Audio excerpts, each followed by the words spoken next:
Ahora sí, vamos a la Biblia, mis hermanos.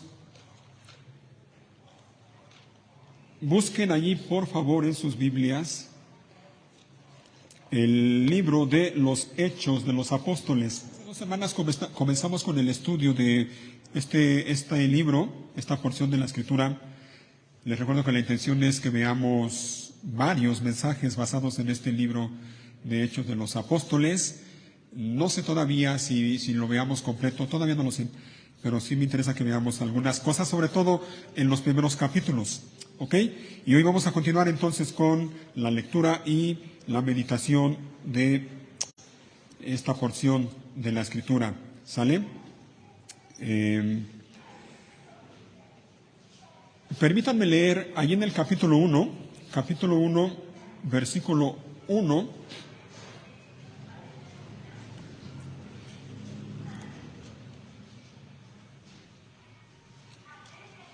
Y vamos a leer del versículo 1 hasta el versículo 8. ¿Vale? Creo que ya lo tienen listo la mayoría. Hechos 1, versículo 1. Dice así la palabra de Dios. Teófilo, en mi primer libro te relaté todo lo que Jesús comenzó a hacer y a enseñar hasta el día que fue llevado al cielo. Después de haberles dado a sus apóstoles escogidos instrucciones adicionales por medio del Espíritu Santo. Durante los 40 días después de que sufrió y murió, Cristo se apareció varias veces a los apóstoles y les demostró con muchas pruebas convincentes que Él realmente estaba vivo y les habló del reino de Dios. Una vez, mientras comía con ellos, les ordenó: no se vayan de Jerusalén hasta que el Padre les envíe el regalo que les prometió, tal como les dije antes. Juan bautizaba con agua, pero en unos cuantos días ustedes serán bautizados con el Espíritu Santo. Así que mientras los apóstoles estaban con Jesús, le preguntaron con insistencia: Señor, ¿ha llegado ya el tiempo de que liberes a Israel y restaures nuestro reino? Él les respondió: solo el Padre tiene la autoridad para fijar esas fechas y tiempos, y a ustedes no les corresponde saberlo. Pero recibirán poder cuando el Espíritu Santo descienda sobre ustedes, y serán mis testigos y le hablarán a la gente acerca de mí en todas partes, en Jerusalén, por toda Judea, en Samaria y hasta los lugares más lejanos de la tierra. Hasta ahí nada más, hermanos. Vamos a orar, por favor. Cierren sus ojos y oremos. Padre, gracias. Gracias. Hemos cantado y hemos leído acerca de tu bondad. Y una vez más, Señor, queremos decirte gracias. Realmente, Padre, ninguno de nosotros, como dice tu palabra, podemos contar tantas y tantas bendiciones que tú nos das día tras día. Lo cierto, Señor, es que estamos conscientes, estamos convencidos, seguros de lo que acabamos de cantar también. En ti vivimos, en ti nos movemos, en ti existimos. Tú eres la causa, tú eres la razón por la cual nosotros estamos con bien hasta este momento. Gracias te damos entonces, Señor, por tus bondades, por tu amor, por tu gracia, por tu misericordia. A pesar de las dificultades, a pesar de las aflicciones, a pesar de las enfermedades, Señor, al final, lo que nos queda es reconocer, así como leímos en el libro de los Salmos, en verdad Dios es bueno. Tú eres bueno, Señor, y te damos gracias por ello. Estamos reunidos como cada semana para cantarte, para celebrar tu nombre, para darte la gloria que tú mereces, para darte gracias, Señor, por todo lo que tú haces. Y queremos hacerlo así, Señor. Y también estamos reunidos como cada semana para escuchar tu voz, conscientes, Padre, de que necesitamos eso, necesitamos escuchar tu voz. Necesitamos constantemente que tu palabra nos aliente, que tu palabra nos anime, nos estimule, nos conforte. Tu palabra nos dé la tranquilidad y la paz que necesitamos cada día. Y en esta hora, Señor, una vez más, te rogamos como cada semana, háblanos. Necesitamos de ti, Dios mío, necesitamos de ti. en nuestra vida, en nuestros hogares, en nuestros matrimonios, en nuestras familias, en nuestra iglesia. Necesitamos de ti, Señor.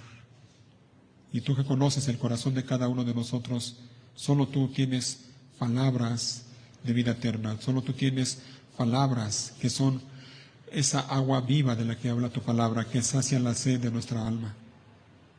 Te rogamos entonces, Señor, háblanos y ayúdanos a estar atentos para escuchar tu voz y para llevar también tu voz, tu palabra guardada en nuestro corazón, para ponerla por práctica cada día de nuestra vida. Te lo rogamos, Señor, y al mismo tiempo te damos gracias porque hablas a nuestras vidas, porque tienes un mensaje para nosotros, Dios mío, y gracias por la bendición que recibiremos en esta hora. En el nombre de tu amado Hijo, Cristo Jesús, te lo rogamos, Padre. Amén. Amén. Bien, quiero que veamos entonces en algunos de los versículos que ya leímos el día de hoy, quiero que veamos algo que es también esencial, es básico para la fe cristiana. Vamos a hablar, miren, nosotros creemos, como cristianos, creemos en lo que la Biblia enseña claramente en sus páginas. Creemos en un Dios, pero es un Dios en tres personas: Dios Padre, Dios Hijo y Dios Espíritu Santo. Creemos en un Dios trino. Lo creemos, lo enseñamos, lo predicamos, lo cantamos. Y hoy vamos a hablar acerca de una de estas tres personas de la Trinidad. Hoy vamos a hablar acerca de la persona del Espíritu Santo. ¿Ok? Después de haber sufrido y muerto, después de haber sido sepultado, después de resucitar al tercer día, hemos leído ya más de una vez en este capítulo 1 de Hechos que el Señor Jesús resucitó con el poder de Dios, el poder del Espíritu Santo, resucitó al tercer día y durante 40 días, recuerdan, ya lo leímos, estuvo demostrando con muchas pruebas convincentes a los apóstoles que Él realmente estaba vivo durante 40 días. El último de esos días, el día 40, antes de que Jesús ascendiera al Padre, nuevamente se reunió con sus apóstoles, les dio una orden, pero también les dio una promesa. Miren, versículo 3. Bueno, versículo 4. Vamos a leer desde el 4. Dice ahí Lucas, el autor de Hechos: una vez, mientras comía con ellos, Jesús comiendo con sus apóstoles, les ordenó: no se vayan de Jerusalén hasta que el Padre les envíe el regalo que les prometió, tal como les dije antes. Juan bautizaba con agua, pero en unos cuantos días ustedes serán bautizados con el Espíritu Santo. ¿Se fijan? Eso ocurrió el último día que Jesús estuvo todavía aquí en la tierra con sus apóstoles. Ya resucitado, momentos antes de ascender al cielo, se reunió con ellos, comió con ellos y les dijo esto: no se vayan de Jerusalén, quédense aquí. Ellos estaban allí en Jerusalén.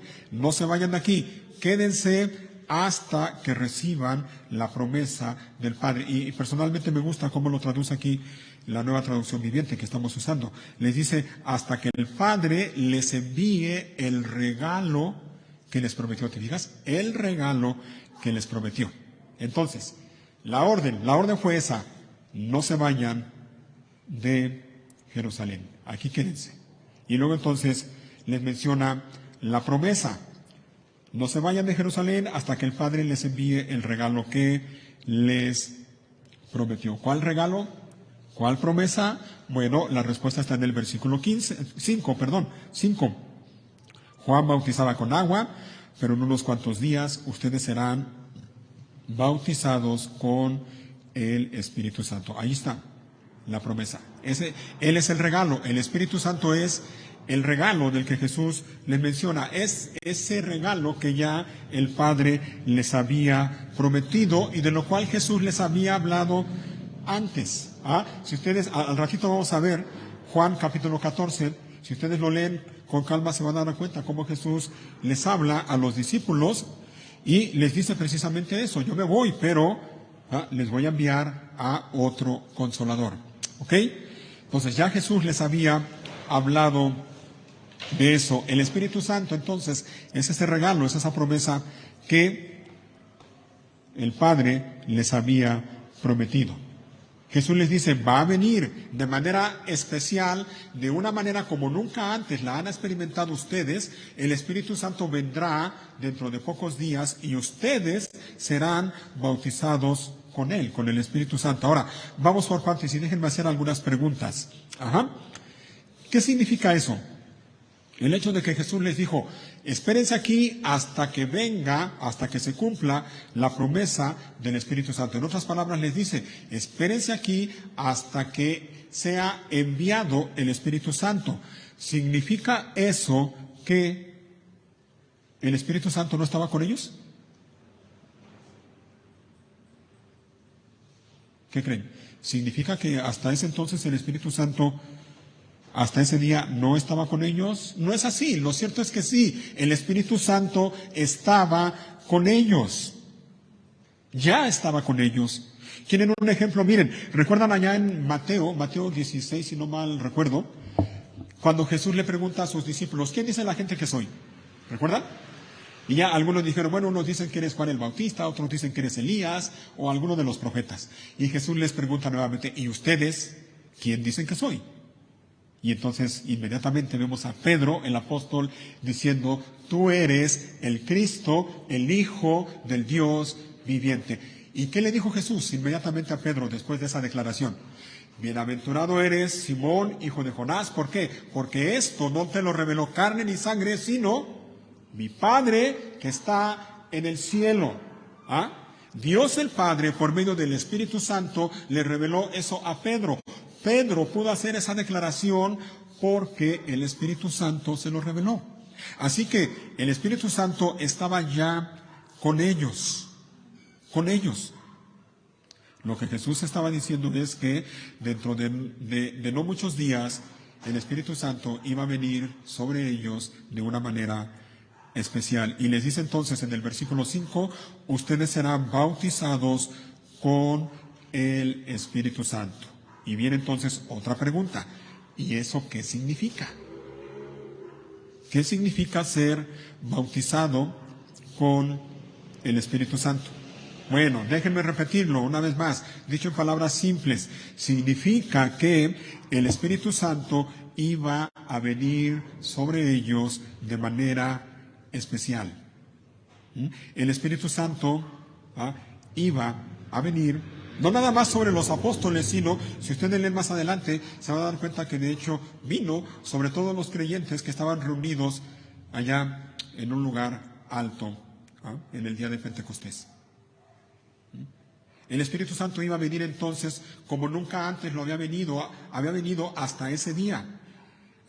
El Espíritu Santo iba a establecer su residencia, su morada en ellos. El Espíritu Santo iba a vivir en ellos. A eso se refiere Jesús cuando les dice, ustedes van a ser bautizados con el Espíritu Santo. Miren, vamos a ese pasaje que les mencionaba hace un momento, Juan capítulo 14.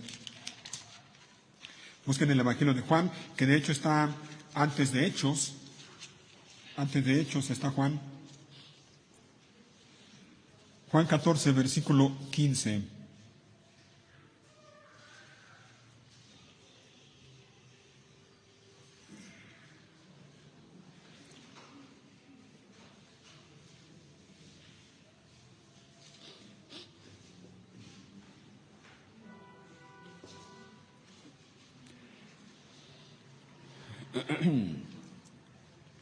Juan 14, 15. Vamos a leer, miren, dice el versículo 15. Y son palabras de Jesús, hablando con sus apóstoles. Si me aman, obedezcan mis mandamientos. Y yo le pediré al Padre, y Él les dará otro abogado defensor, quien estará con ustedes para siempre. Me refiero al Espíritu Santo, quien guía a toda la verdad.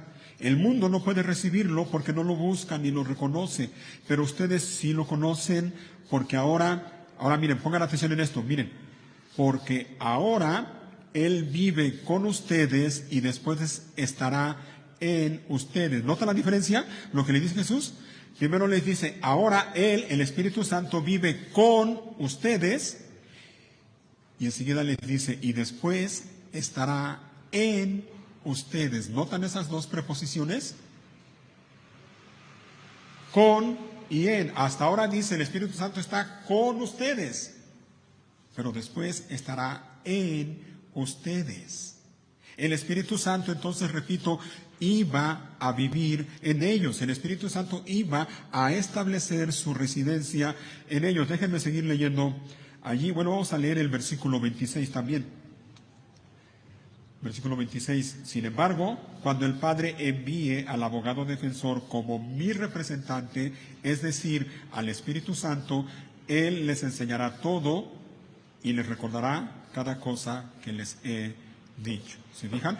Ya Jesús entonces les había hablado a sus discípulos acerca de esta promesa, acerca de la venida del Espíritu Santo. Ahora, Lucas, el autor de Hechos, dice que Jesús le dijo a sus discípulos, en unos cuantos días ustedes serán bautizados con el Espíritu Santo. Estábamos respondiendo esa pregunta, ¿qué significa el ser bautizado con el Espíritu Santo? Miren, la palabra bautizar o la palabra bautizo significa sumergir o inmersión.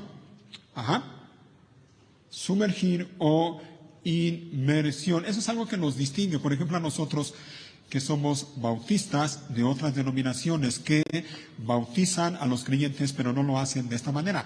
Nosotros creemos que la Biblia enseña esto. Cuando una persona se bautiza, ha de ser sumergida o inmersa en agua.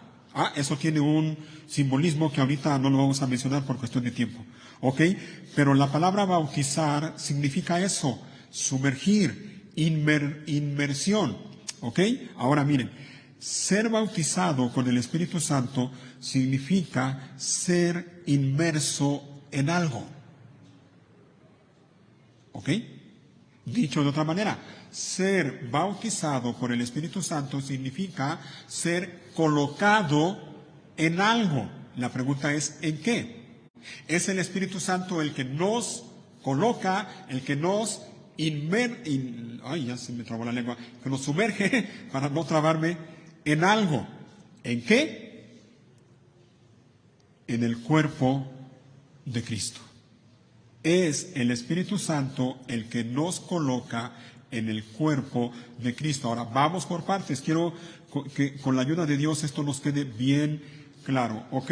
Busquen otro pasaje ahí en el Nuevo Testamento. La primera carta a los Corintios, capítulo 12.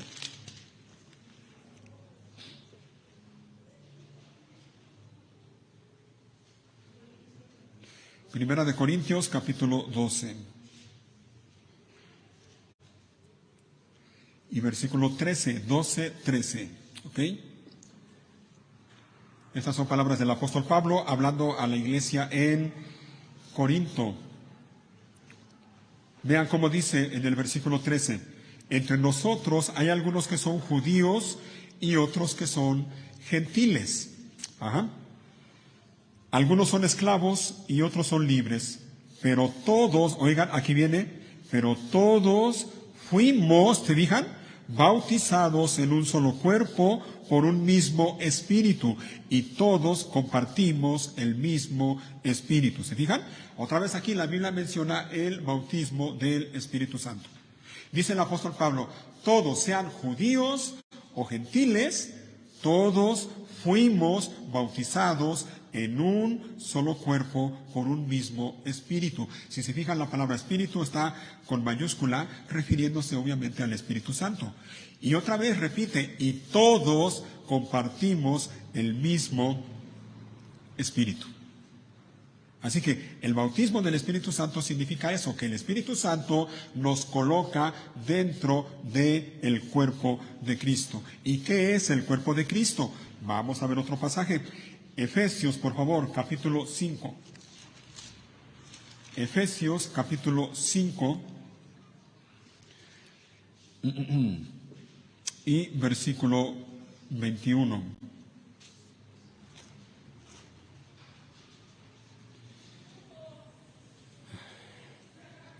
5:21, dice el apóstol Pablo aquí a los Efesios, es más, sométanse unos a otros por reverencia a Cristo. Para las esposas, eso significa sométase cada una a su marido como al Señor. Y aquí viene, miren, porque el marido es cabeza de su esposa, como Cristo es cabeza de la iglesia. Él es el salvador de su cuerpo, que es, ¿qué cosa? La iglesia, ¿se fijan? ¿Qué es el cuerpo de Cristo? La iglesia. La iglesia. Vamos a seguir leyendo. Así como la iglesia se somete a Cristo, de igual manera la esposa debe someterse en todo a su marido. Para los maridos eso significa, ame cada uno a su esposa tal como Cristo amó a la iglesia. Él entregó su vida por ella a fin de hacerla santa y limpia al lavarla mediante la purificación de la palabra de Dios. Lo hizo para presentársela a sí mismo como una iglesia gloriosa, sin mancha, ni arruga, ni ningún otro defecto. Será en cambio santa e intachable. De la misma manera, el marido debe amar a su esposa como ama a su propio cuerpo, pues un hombre que ama a su esposa en realidad demuestra que se ama a sí mismo. Nadie odia su propio cuerpo, sino que lo alimenta y lo cuida tal como Cristo lo hace por la iglesia. Ahora mira lo que dice el versículo 30. Y nosotros somos, ¿qué cosa? Miembros de su cuerpo. Nosotros somos miembros de su cuerpo. ¿Ven? ¿Qué significa ser bautizado por el Espíritu Santo? Significa que el Espíritu Santo coloca a una persona dentro del cuerpo de Cristo, que es la iglesia. Cuando una persona reconoce a Jesucristo como único y suficiente Salvador, el Espíritu Santo obra en ella. De hecho, cuando una persona reconoce esto es porque el Espíritu Santo se lo ha revelado. Y en ese momento la persona es nacida de nuevo, de acuerdo a como dice la palabra de Dios. Y en ese momento el Espíritu Santo coloca a ese nuevo creyente, a esa nueva creyente dentro del cuerpo de Cristo, que es la iglesia. La iglesia, y creo que no está por demás recordarlo o mencionarlo, la iglesia, hermanos y amigos, la iglesia no es un edificio. Este lugar en donde nos congregamos no es la iglesia. La iglesia somos nosotros. Y la iglesia de Cristo, la verdadera iglesia de Cristo, está formada por personas en quienes el Espíritu Santo ha obrado para que ellas puedan ver a Cristo Jesús como Señor y Salvador y lo reconozcan como tal. Y entonces, cuando eso pasa, el Espíritu Santo bautiza, es decir, coloca a esos creyentes dentro del cuerpo de Cristo, que es la iglesia.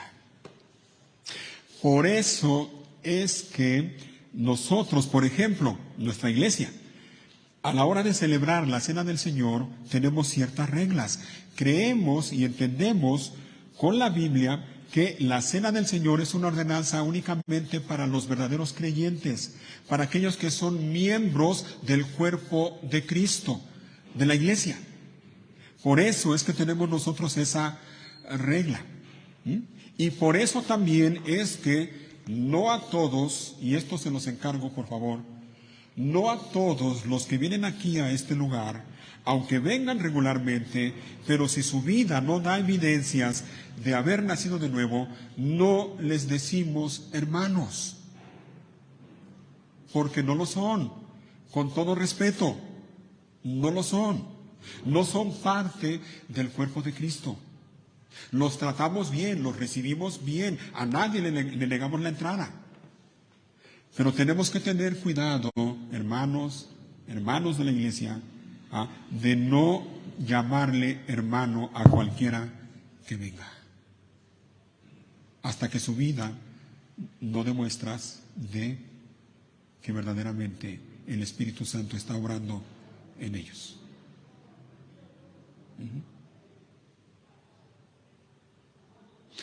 Y alguno a lo mejor se pregunta, bueno, ¿y por qué no? ¿Qué tiene de malo que le digamos hermano? Bueno, el problema no es solamente eso. ¿Sabes cuál es el problema? El problema es que si a la persona le llamamos hermano y no lo es, la persona se va haciendo a la idea de que sí lo es. Y eso trae un riesgo que puede traer consecuencias eternas. ¿Ah? La persona puede andar por la vida creyendo y diciendo, bueno, soy hermano, soy cristiano. ¿Por qué? Pues porque todos me dicen hermano.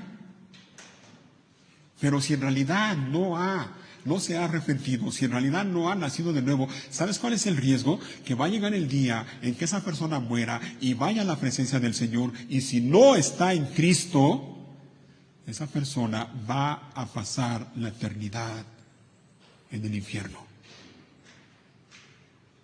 ¿Te fijas? No es que discriminemos a la gente, no discriminamos a la gente.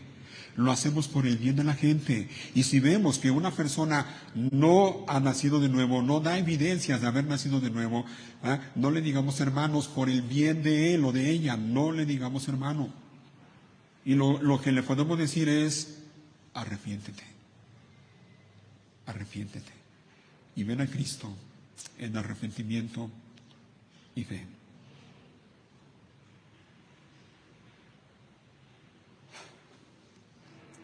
Así que los apóstoles debían esperar el cumplimiento de la promesa de Dios el Padre. ¿Cuál era esa promesa? La venida del Espíritu Santo. Ellos serían bautizados, repito, serían colocados en el cuerpo de Cristo, que es la iglesia. Mira, ellos serían los primeros miembros del cuerpo de Cristo. Ellos serían los primeros miembros de la iglesia. Pero hasta ese día, eso también tenemos que notarlo, hasta ese día que Jesús les hace esta promesa, hasta ese día la iglesia no existía. La iglesia nació, y eso lo vamos a ver más adelante, la iglesia nació precisamente con la venida del Espíritu Santo, y eso lo vemos en el capítulo 2 de Hechos. Pero hasta ese día, cuando Jesús les recuerda esto, la iglesia todavía no existía. Eso lo veremos más adelante. ¿Cuándo ocurriría eso? Bueno, ya lo mencioné, ya lo hemos visto ahí en Hechos, ¿no? Pero nota, mira, regresa a Hechos capítulo 1. Jesús les dice, no se vayan de Jerusalén hasta que reciban el regalo prometido. ¿Cuándo sería eso? Dice en el versículo 5 nuevamente, Juan bautizaba con agua, pero en unos cuantos días ustedes serán bautizados con el Espíritu Santo. ¿Se fijan? En unos cuantos días. ¿Cuántos días? Porque eso también lo podemos preguntar, y eso también lo podemos saber leyendo la Biblia, leyendo el pasaje. Y otros pasajes también, obviamente. Jesús les dice, en unos cuantos días. ¿Cuándo? Para ser exactos, el día de Pentecostés. Lo pueden ver ahí en Hechos 2. Mira, déjenme mencionar esto brevemente porque creo que también es interesante. La palabra Pentecostés significa simplemente 50, pente. De ahí se desprende la palabra, por ejemplo, pentágono, de 5. La palabra Pentecostés significa 50. Pentecostés era una fiesta judía que se celebraba 50 días después de otra fiesta judía que conocemos como la Pascua. Ahora, Cristo Jesús fue crucificado precisamente durante la Pascua. Resucitó al tercer día y ya lo vimos, ya lo comentamos, durante 40 días estuvo apareciéndose a sus apóstoles con pruebas convincentes. ¿Te fijas? Murió durante la celebración de la Pascua, resucitó y durante 40 días estuvo apareciéndosele a sus apóstoles. En el día 40, en el último día, que Jesús estuvo aquí antes de ascender al cielo fue que Jesús les dijo estas palabras que estamos viendo a los apóstoles. Ustedes van a recibir la promesa del Padre dentro de no muchos días, o como dice nuestra traducción, dentro o en unos cuantos días. ¿Cuántos días serían esos?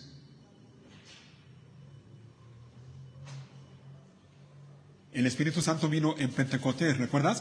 Pentecostés se celebraba 50 días después de la Pascua. Después de la Pascua Jesús estuvo apareciéndoles 40 días. De 40 para 50, ¿cuántos son? 10 días. 10 días. Esas son unos cuantos días que menciona la Biblia aquí, que de hecho fueron menos, porque si le restamos los días que Jesús estuvo en la tumba hasta que resucitó, serían unos 7 u 8 días, más o menos. Bien, recibirán poder. Vamos a ver versículo 7.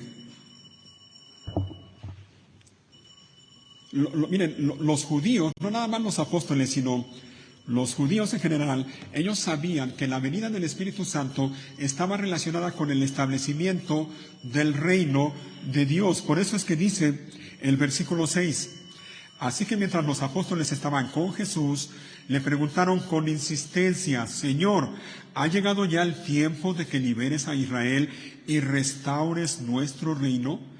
Él les contestó, solo el Padre tiene la autoridad para fijar esas fechas y tiempos, y a ustedes no les corresponde saberlos. Pero recibirán poder. ¿Cuándo?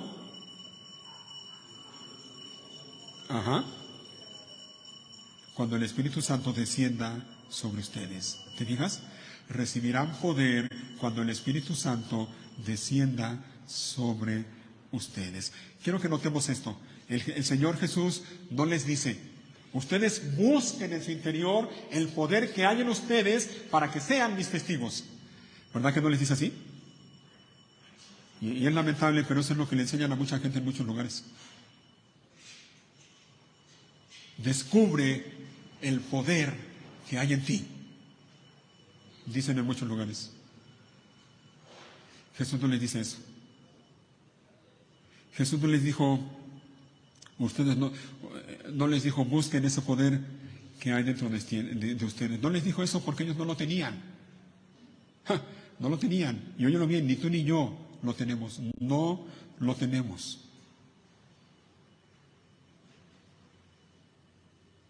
Jesús no les dijo, descubran el potencial que hay en ustedes. Tampoco les dijo así. Hermano, hermana, no cometas el error de creer, como mucha gente cree o piensa, que dentro de ti hay un gran potencial.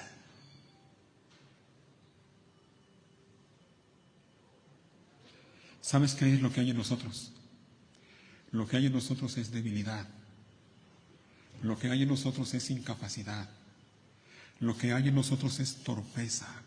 Lo que hay en nosotros es fragilidad. Somos frágiles, somos débiles, somos incapaces de hacer un montón de cosas, somos impotentes para muchas cosas. Y es increíble cómo a estas alturas la gente se cree Superman. No, ahora con esto del Día de la Mujer, seguramente ustedes vieron y escucharon muchas cosas, pero recordaba yo una frase que hay por ahí, por donde vivimos, ahí sobre la avenida Manuel Cañas. De repente se dieron a la tarea de colocar algunas mantas, lonas, con un montón de frases que yo digo, no puede ser posible. Pero una de esas frases me llamó la atención, y supuestamente son mujeres, y lo digo con todo respeto para las mujeres, pero son mujeres diciendo una frase, se me quedó grabada, y la frase dice, la pregunta no es quién me lo va a permitir, sino quién me va a detener. Imagínate. Qué demostración tan increíble de soberbia, de orgullo, de alarde. ¿Quién me va a detener a mí? No, hermanos, no, hermanas. No hay un gran potencial en nosotros, somos débiles, somos incapaces, somos torpes, somos frágiles. ¿Y tienes un ejemplo de esto? Las constantes veces que te enfermas. ¿O no te enfermas? ¿No te dice eso que eres frágil? Hermanos, somos frágiles. Nuestra vida puede acabar así, mira, así. ¿Quién te garantiza que mañana vas a estar vivo o viva? Y la vida puede cambiarte en un pestañeo.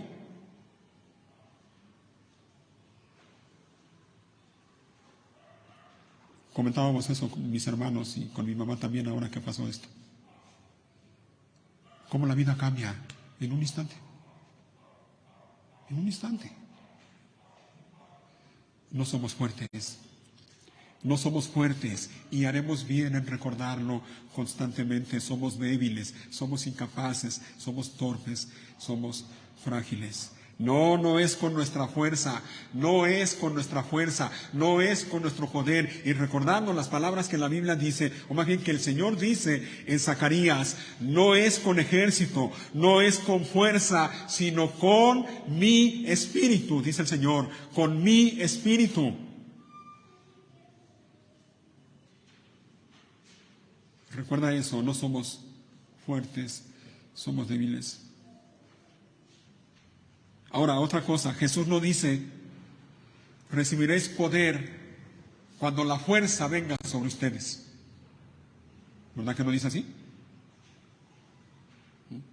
Tampoco dice, recibiréis poder cuando la fuerza los acompañe. ¿Verdad que no?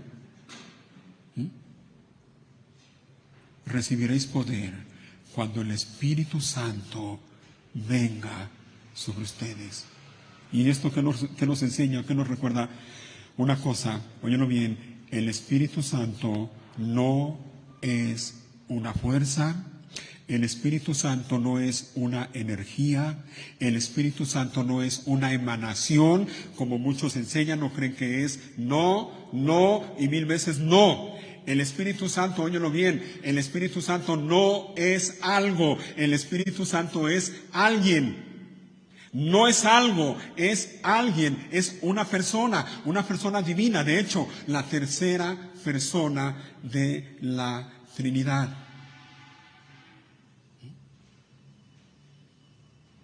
Lo que descendió del cielo sobre los apóstoles no es el poder, lo que descendió del cielo sobre los apóstoles es el Todopoderoso. Y cuando eso pasó, entonces los apóstoles tuvieron poder.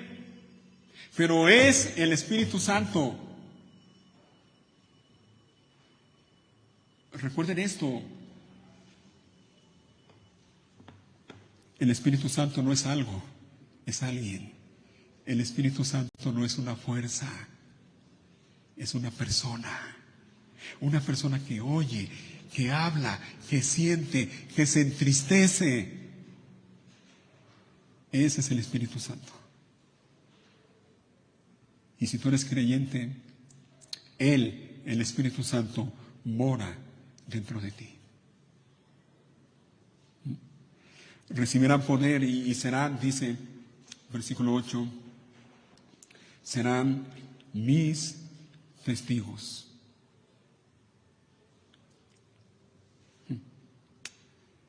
Miren, hermanos, la misión de la iglesia es esta.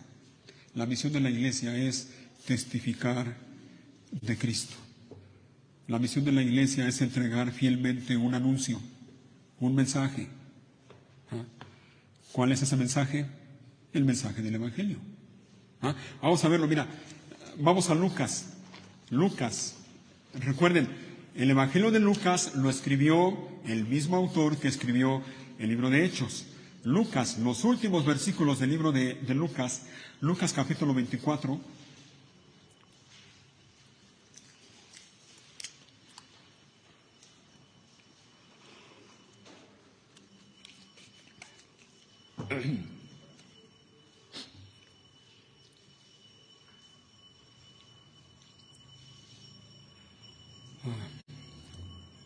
Capítulo 24, versículo 46. Dice así, y dijo, efectivamente, se escribió hace mucho tiempo que el Mesías debería sufrir, morir y resucitar al tercer día. También se escribió que este mensaje, oigan, aquí está, 47, también se escribió que este mensaje se proclamaría con la autoridad de su nombre a todas las naciones, comenzando con Jerusalén. 2 puntos. Y aquí viene el mensaje. ¿Cuál es el mensaje? Hay perdón de pecados para todos los que se arrepienten. Ahí está el mensaje. El mensaje que la iglesia tiene que anunciar a otros y tiene que hacerlo fielmente. Hay perdón de pecados para todos los que se arrepienten. El mensaje del Evangelio. Nosotros, como dice el apóstol Pablo en su primera carta a los Corintios, nosotros predicamos a Cristo crucificado. Hermanos, Dios nos llama a esto, a ser testigos. ¿Recuerdan? El Señor Jesús les dice, van a recibir poder cuando descienda sobre ustedes el Espíritu Santo y me seréis testigos. Dios nos llama a eso, a ser testigos, testigos suyos, testigos de Él, y llevar de manera fiel a otros, testificar de manera fiel a otros el mensaje del Evangelio. Hay perdón de pecados para todos los que se arrepienten. Óyelo bien, óyelo bien. Dios no nos llama a innovar. Dios no nos llama a ser creativos. Dios no nos llama a ser originales. Dios no nos llama, óiganlo bien hermanos jóvenes que están aquí, Dios no nos llama a ser influencers. No. Dios nos llama a ser testigos fieles. Eso es todo. Y para eso, grábate también esto. No te creas que tú te las puedes todas. No puedes. No puedes ser un testigo fiel si no es con la ayuda del Espíritu Santo. No puedes. No puedes.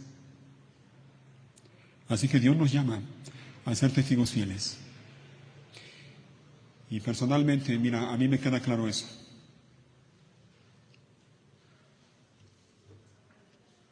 Estamos ya cumpliendo de hecho 25 años como iglesia. Y una cosa a mí me queda bien clara. Así sea que pasen otros 25 años, mientras el Señor me lo permita, yo voy a predicar el mensaje del Evangelio de manera fiel, aunque tenga que pasarme otros 25 años predicándolo a un puñado nada más de personas. Lo voy a seguir haciendo.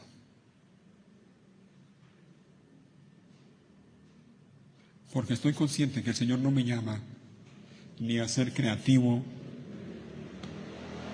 ni a ser original, ni a inventar métodos, ni a descubrir métodos, ni a descubrir el potencial que hay en mí, ni a ayudarte a ti a descubrir el potencial que hay en ti. No. A mí Dios me llama a algo, ser testigo fiel y anunciar de manera fiel el mensaje del Evangelio. Y mientras el Señor me lo permita, lo voy a hacer.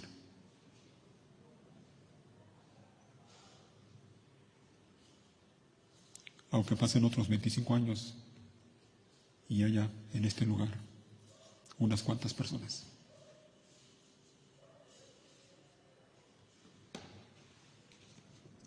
Oren, hermanos, oren por la iglesia, oren por mí y oren para que el Señor levante aquí en esta iglesia más hombres y también mujeres que sean testigos fieles, cuyo único propósito sea ese, llevar de manera fiel a otros el mensaje del Evangelio y anunciar que hay perdón de pecados para todos los que se arrepienten. Eso es lo que predicamos, eso es lo que anunciamos, eso es lo que la gente necesita escuchar. Eso es lo que la gente necesita escuchar. La gente no necesita mensajes que digan 10 pasos para que tu vida mejore. No, la gente no necesita eso. Porque la gente puede tener su vida color de rosa, pero si no se han arrepentido, de nada les sirve. Van camino al infierno. Tenemos que anunciar fielmente este mensaje. Bien, vamos terminando porque el tiempo se acaba. ¿Qué con nosotros? Estas cosas que estamos viendo en Hechos, el Señor Jesús se las dijo a los apóstoles. A ellos se dirigió y les dijo, ustedes van a recibir la promesa del Padre. ¿Cuándo? Cuando el Espíritu Santo decida sobre ustedes, sobre ellos. Pero ¿y qué con nosotros? A lo mejor algunos dirán, bueno, ¿y eso qué tiene que ver conmigo?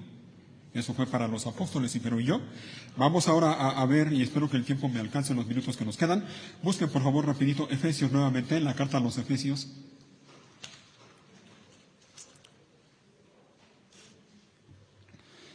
Efesios capítulo 1.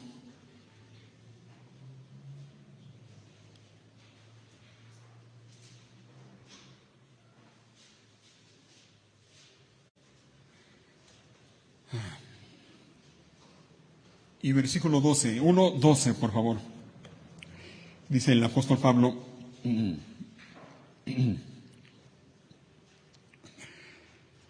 el propósito de Dios fue que nosotros, los judíos, que fuimos los primeros en confiar en Cristo, diéramos gloria y alabanza a Dios. Y ahora ustedes, los gentiles, también han oído la verdad, la buena noticia de que Dios los salva.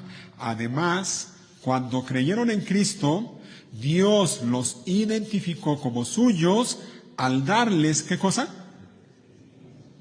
El Espíritu Santo, el cual había prometido tiempo atrás. ¿Te fijas? La promesa, entonces, no es únicamente para los apóstoles. La promesa es para todos aquellos que creen en Cristo Jesús como Señor y Salvador. Por eso es que decimos esto. Si tú has creído sinceramente en Cristo Jesús como único y suficiente Salvador, eso tú lo has creído no porque tú seas muy sabiondo, no, es porque el Espíritu Santo te lo ha revelado. Y en el momento en que tú volteaste tu mirada a Cristo Jesús y pusiste tu confianza en Él como tu Señor y como Salvador, en ese momento tú fuiste salvo. Y en ese momento ocurrió en ti lo que la Biblia llama nuevo nacimiento. El Espíritu Santo vino a morar en ti. Dios envió al Espíritu Santo para morar en ti. Déjame leerlo nuevamente, mira. Otra vez, versículo 13. Y ahora ustedes, los gentiles, también han oído la verdad, la buena noticia de que Dios los salva. Además, ¿te fijas? Ve el proceso. Ellos oyeron el mensaje del Evangelio, la buena noticia, la oyeron y la creyeron. Ellos creyeron, ellos pusieron su fe en Cristo Jesús. Dice el pasaje, además, cuando creyeron, Dios los identificó como suyos. ¿Sabes cómo lo dice la Reina Valera? Dice que Dios los selló con el Espíritu Santo. Así como tú cuando identificas algo que te pertenece, le pones tu nombre, ¿no? Le pones una marca para saber que es tuyo. Bueno, Dios hace lo mismo con los suyos. Y esa marca, ese sello es el Espíritu Santo.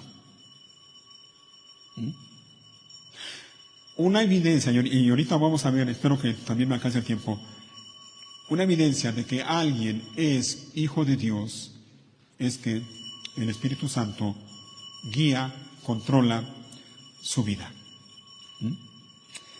Dice el pasaje, dice, Dios los identificó como suyos al darles el Espíritu Santo, el cual había prometido tiempo atrás. El Espíritu es la garantía que tenemos de parte de Dios de que nos dará la herencia que nos prometió. ¿Te fijas? O sea que Dios no solo nos promete que un día estaremos en el cielo con Él, sino que nos lo garantiza. Nos da una garantía. ¿Y sabes cuál es esa garantía? El Espíritu Santo. O como lo traduce la Reina Valera, las arras. El Espíritu Santo es las arras de nuestra herencia. ¿Sabes el significado de las arras en una boda? ¿Sabes cuál es el significado de las arras en una boda? ¿Ah? Cuando el esposo le entrega esas moneditas que le llamamos arras y las pone en las manos de la novia, ¿ah? De esa manera el esposo le está garantizando a la esposa que hará todo lo posible para que no le falte nada a ella económicamente. Esas moneditas son la garantía. De esa manera el esposo le dice, yo te prometo que voy a hacer todo lo posible y lo necesario para que ni a ti ni a nuestra familia les falte nada. Bueno, cuando Dios el Padre envía a su Santo Espíritu sobre los creyentes, es algo similar. De alguna manera Dios te dice, yo te prometo que un día vas a estar conmigo y aquí está mi garantía, el Espíritu Santo. Él es la garantía. Y al final del versículo 14 dice, Dios hizo todo esto para que nosotros le diéramos gloria y alabanza. ¿Te fijas? Ese es el propósito. Un día estaremos delante de Dios y estaremos así dándole a Él la gloria y la alabanza debida a su nombre. Así que Dios identifica a los que son suyos mediante el Espíritu Santo, enviando a ellos el Espíritu Santo. Vamos a ver otro pasaje. Mira, Romanos, la carta a los Romanos, Romanos capítulo 8, un pasaje que habla extensamente acerca del Espíritu Santo y te recomiendo que lo leas completo. Romanos capítulo 8.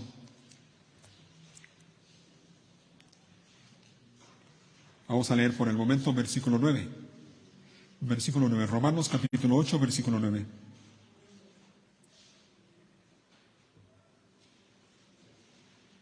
Dice así, versículo 9, pero ustedes no están dominados por su naturaleza pecaminosa. Oigan, son controlados ¿por quién? Por el Espíritu Santo, obviamente. Si el Espíritu de Dios vive en ustedes, ¿te fijas? ¿Ves la aclaración que hace? Son controlados por el Espíritu si el Espíritu de Dios vive en ustedes. Y mira lo que dice entre paréntesis. Y recuerden que los que no tienen al Espíritu de Cristo en ellos, de ninguna manera le pertenecen a Él. ¿Te fijas?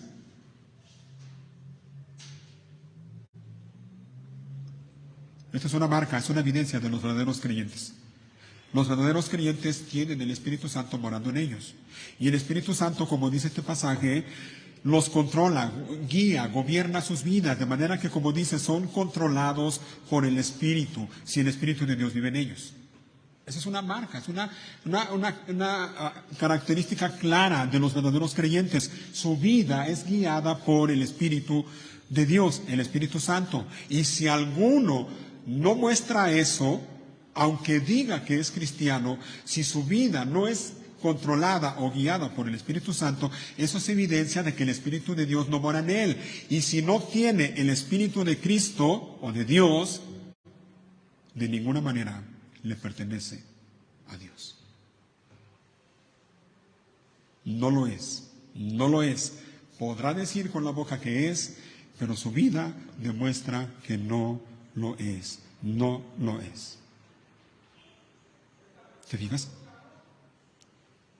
El que no tiene el Espíritu de Dios, el que no tiene el Espíritu Santo, no es de Dios. Pero los que son de Dios tienen el Espíritu de Dios morando en ellos. Eso implica que somos templo del Espíritu de Dios. ¿Ah? Eso es lo que la Biblia enseña. Nosotros como creyentes somos el templo del Espíritu Santo. Lo somos. Mira, vamos a verlo porque quiero que lo veas en la Biblia, no nada más que lo escuches de mí. Quiero que lo veas en la Biblia. Primera de Corintios, capítulo 6. Primera carta a los Corintios, capítulo 6. Y esto que vamos a leer está en el contexto cuando el apóstol Pablo le habla a los creyentes de Corinto acerca del pecado sexual. La iglesia de los Corintios era una iglesia que tenía muchos problemas, muchos pecados, vaya. Uno de esos pecados era el pecado sexual. Había adulterio, había fornicación. Y el apóstol Pablo, miren cómo les dice, capítulo 6, versículo 18. 6, 18. Huyan del pecado sexual. Ningún otro pecado afecta tanto el cuerpo como este, porque la inmoralidad sexual es un pecado contra el propio cuerpo. Y aquí viene, miren, versículo 19. ¿No se dan cuenta de que su cuerpo es el templo del Espíritu Santo? ¿Te fijas? El apóstol Pablo está hablando a creyentes, a cristianos, y les dice, ¿no se dan cuenta de que su cuerpo es el templo del Espíritu Santo, quien vive en ustedes y les fue dado por Dios? Ustedes no se pertenecen a sí mismos, porque Dios los compró a un alto precio. Por lo tanto, honren a Dios con su cuerpo. ¿Te fijas? Somos creyentes. Eso implica que el Espíritu Santo mora en nosotros. Y eso implica que somos templo del Espíritu Santo. Y eso implica, mira, eso es una bendición, eso es un privilegio. Que el mismo Espíritu Santo more en nosotros es un privilegio. Pero, cuidado, cuidado. También debe de llenarnos temor, de llenarnos de temor. Cuidado. ¿Ah? Porque eso implica, óyelo bien, que cuando pecamos en la misma presencia de Dios. Cuando pecamos, dicho más claro, cada vez que pecamos en la misma cara de Dios. ¿Te fijas? Esto es serio, ¿eh?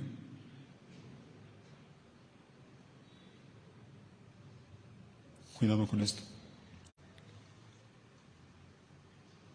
Huye del pecado sexual. Yo no sé, pero si es que tú estás batallando con este pecado, huye, huye. Recuerda que tu cuerpo es templo del Espíritu Santo, quien vive en ti.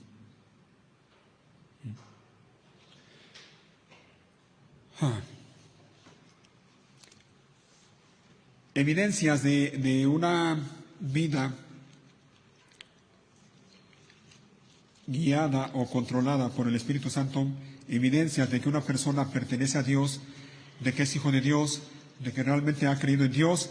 Regresen a Romanos 8, por favor, rapidito, y vamos ya en la parte final.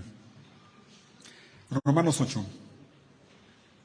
Y vamos a ver algunas evidencias únicamente en este capítulo. Hay más en la Biblia, pero aquí en este capítulo vamos a ver solo algunas evidencias de que una persona ha nacido de nuevo, de que una persona realmente es creyente, de que una persona es hijo o hija de Dios.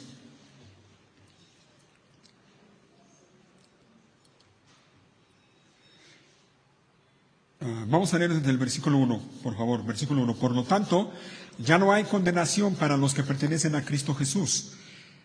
Y porque ustedes pertenecen a Él, el poder del Espíritu que da vida los ha libertado del poder del pecado que lleva a la muerte.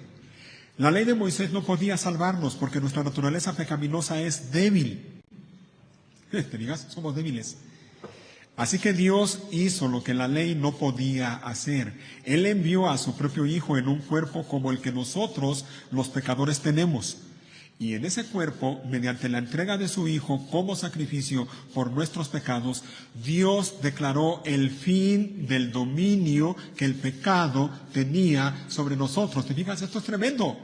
Dice, Dios declaró el fin del dominio que el pecado tenía sobre nosotros. Lo hizo para que se cumpliera totalmente en la exigencia justa de la ley a favor de nosotros, que ya no seguimos nuestra naturaleza pecaminosa, sino que seguimos al Espíritu. ¿Te fijas? Aquí hay una evidencia, una señal de que alguien ha nacido de nuevo, de que alguien es hijo de Dios.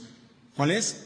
Ya no seguimos a nuestra naturaleza pecaminosa, sino que seguimos al Espíritu Santo. Esa es una evidencia. Esa es una marca. Vamos a seguir leyendo. Los que están dominados por la naturaleza pecaminosa piensan en cosas pecaminosas, pero los que son controlados por el Espíritu Santo piensan en las cosas que agradan al Espíritu. ¿Te fijas? Aquí hay otra evidencia de alguien en quien mora el Espíritu Santo. Piensa en las cosas que agradan al Espíritu Santo. Versículo 6. Por lo tanto, Permitir que la naturaleza pecaminosa les controle la mente lleva a la muerte, pero permitir que el espíritu les controle la mente lleva a la vida y a la paz. Pues la naturaleza pecaminosa es enemiga de Dios siempre, nunca obedeció las leyes de Dios y jamás lo hará. Por eso los que todavía viven bajo el dominio de la naturaleza pecaminosa nunca pueden agradar a Dios. ¿Te fijas? Los que no tienen al Espíritu Santo, en otras palabras, los que no tienen al Espíritu Santo nunca pueden agradar a Dios. Nunca. Ni pueden ni quieren. Y como no tienen al Espíritu Santo, ellos se la viven pensando en cosas pecaminosas, cosas malas, maquinando el mal, maquinando pecado, y nunca pueden agradar a Dios. Versículo 9. Pero ustedes no están dominados por su naturaleza pecaminosa, son controlados por el Espíritu si el Espíritu de Dios vive en ustedes. Y recuerden que los que no tienen al Espíritu de Cristo en ellos, de ninguna manera pertenecen a Él. Y Cristo vive en ustedes. Entonces, aunque el cuerpo morirá por causa del pecado, el Espíritu les da vida, porque ustedes ya fueron hechos justos a los ojos de Dios. El Espíritu de Dios, quien levantó a Jesús de los muertos, vive en ustedes. Y así como Dios levantó a Cristo Jesús de los muertos, Él les dará vida a sus cuerpos mortales mediante el mismo Espíritu que vive en ustedes. Por lo tanto, amados hermanos, no están obligados a hacer lo que su naturaleza pecaminosa los incita a hacer. Grábate esto, mira, esto es hermoso.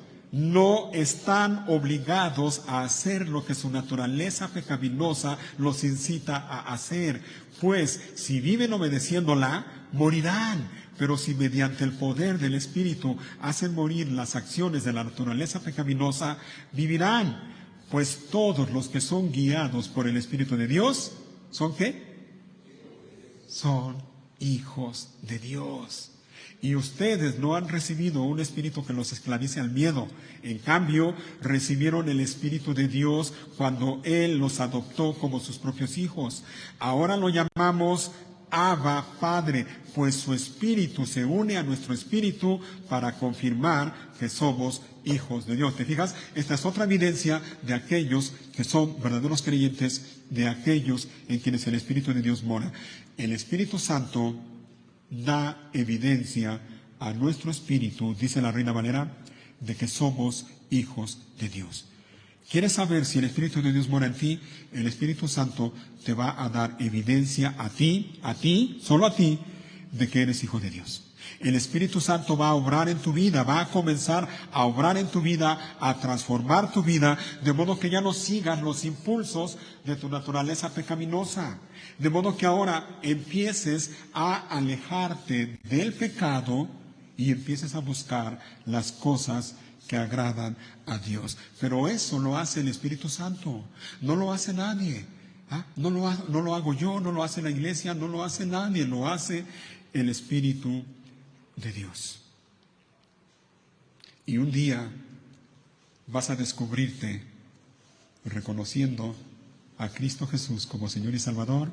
Un día vas a descubrirte reconociendo y diciendo con tu boca, ya no nada más que, como dice mucha gente, que Cristo murió por todos. Eso lo dice mucha gente y muchos lo piensan así. Pero un día vas a descubrirte diciendo, Cristo murió por mí, por mi culpa, por mi transgresión, por mi pecado. Un día vas a descubrirte avergonzado de la vida que hasta ahora has llevado, o de la vida que llevaste durante mucho tiempo, y anhelando agradar a Dios en todas las áreas de tu vida. Cuando eso pase, cuando te descubras así, eso es evidencia de que el Espíritu de Dios mora en ti, que Él te ha transformado, te está transformando, y eso es evidencia de que ahora tú eres hijo o hija de Dios.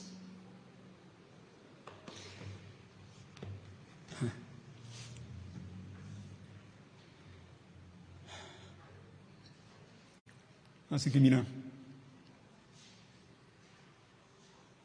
en el mensaje anterior, cuando comenzamos a ver el libro de Hechos, leímos lo que Lucas dice aquí en el capítulo 1 de Hechos. Dice que Jesús sufrió y murió por nosotros, que fue sepultado, pero resucitó y está vivo. Fue llevado al cielo por el Padre, quien le dio el lugar de máximo honor por encima de todo. ¿Recuerdas? Cristo Jesús fue exaltado por el Padre y le dio un nombre que es sobre todo nombre. ¿Lo recuerdas? Él está ahora sentado a la diestra del Padre, gobernando en su trono sobre todo, sobre todo. Por arriba de Él no hay absolutamente nada. Allí está Él, Cristo Jesús. Él está en su trono a la diestra del Padre. Pero Él ha prometido: yo estoy con vosotros todos los días hasta el fin del mundo. ¿Te fijas? Él está en su trono, pero está aquí. Está en su trono, pero está aquí. Él se fue, pero no se fue. Se fue, pero está con nosotros. ¿Cómo? Por medio de su Santo Espíritu. Yo estoy con ustedes todos los días, dice él en Mateo 28, yo estoy con ustedes todos los días hasta el fin del mundo. Hablando con sus discípulos les dice: yo me voy, pero no se preocupen. Sí, me voy, pero les voy a enviar a otro consolador. ¿Ah? O abogado defensor, como lo traduce la Nueva Traducción Viviente. A otro. Mira, cuando Jesús dice les voy a enviar a otro, no se refiere a otro diferente o de otra naturaleza. No, cuando dice otro, se refiere a otro igual a él, de la misma naturaleza. Es el mismo, él mismo. Y la palabra que se traduce como abogado defensor, ¿recuerdan? Lo leímos aquí también en uno de los pasajes. Esa palabra, dicen los que saben, es la palabra parakletos, palabra griega, medio rara. Parakletos.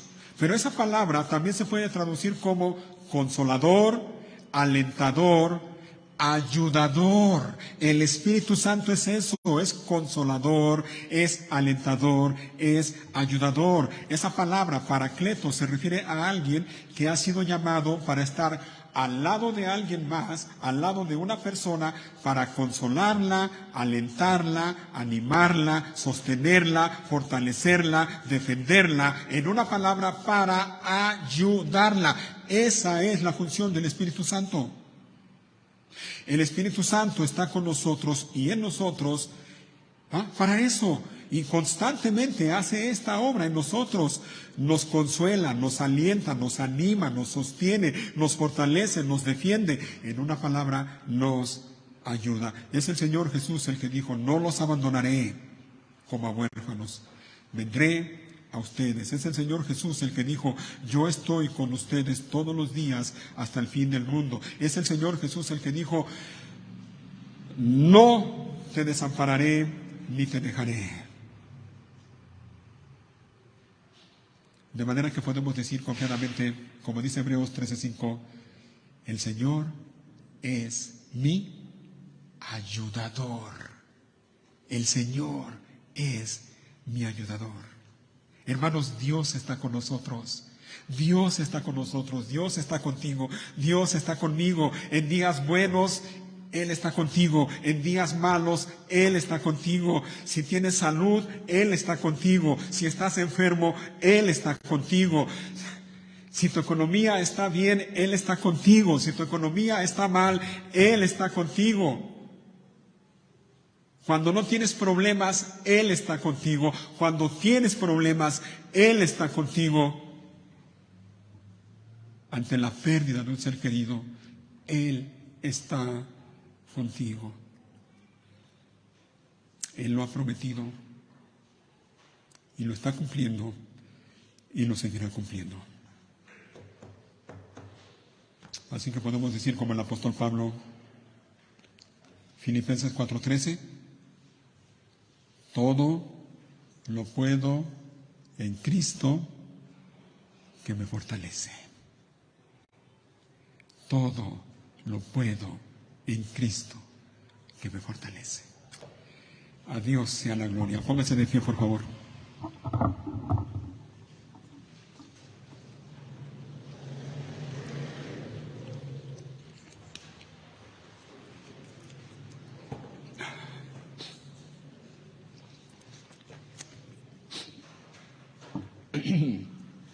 Vamos a orar, vamos a darle gracias a Dios por su palabra. Cierren sus ojos, por favor. Padre, gracias.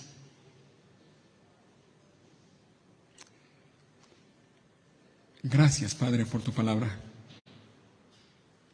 Pero sobre todo, Padre, gracias porque tú has cumplido esa promesa, la promesa de que enviarías a tu Santo Espíritu, nuestro ayudador, nuestro consolador, nuestra ayuda todos los días. Gracias, Padre, porque tú has prometido también esa promesa, Señor, por medio de tu Hijo, cuando dijo: yo estoy con vosotros todos los días hasta el fin del mundo. Gracias. Sin duda alguna que es así, Señor. Es así. Si no fuera así, nosotros simplemente no estuviéramos. O nuestra vida estaría completamente en una situación bien distinta, bien diferente.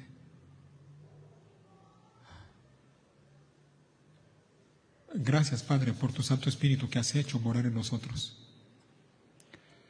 Gracias, Señor, porque muchos de los que estamos aquí, si no es que todos, ahora reconocemos que tú eres Dios, el único Dios vivo y verdadero. Ahora sabemos y reconocemos y proclamamos con nuestra boca que Jesús es Dios, que Jesús es el Señor, que en Él y solo en Él hay perdón de pecados para los que se arrepienten. Gracias, Padre, porque esto tú nos lo has revelado a nosotros por medio de tu Santo Espíritu. Gracias, Padre, porque entonces nuestra vida es guiada, es controlada por tu Santo Espíritu. Y ahora nosotros, Señor, ahora nosotros que vivimos por el Espíritu, ahora pensamos en las cosas del Espíritu. Ahora pensamos en las cosas que te agradan a ti, Señor. Ya no seguimos los deseos, los impulsos de nuestra vieja naturaleza pecaminosa. Ahora queremos vivir para ti, Padre. Ahora queremos obedecerte a ti. Ahora queremos agradarte a ti. Ahora queremos servirte a ti. Ahora queremos caminar en obediencia a ti, en santidad, en temor, delante de ti cada día, sabiendo que nuestro cuerpo es templo del Espíritu Santo. Ayúdanos a vivir de esta manera cada día, Padre, te lo ruego. Ayúdanos para vivir siguiendo la guía del Espíritu en todos los aspectos de nuestra vida. Te lo rogamos, Padre, necesitamos de ti, necesitamos el poder de tu Santo Espíritu, porque solos no podemos. Somos débiles, somos incapaces, somos impotentes, somos frágiles. Y si tú no nos sostienes, si tú no nos guías, si tú no nos guardas, nosotros no podemos hacer nada. Ayúdanos, Padre, te lo ruego, para que nuestra vida te honre, te agrade, te sirva cada día. Te lo rogamos, Señor, en el nombre de tu amado Hijo, Cristo Jesús. Amén.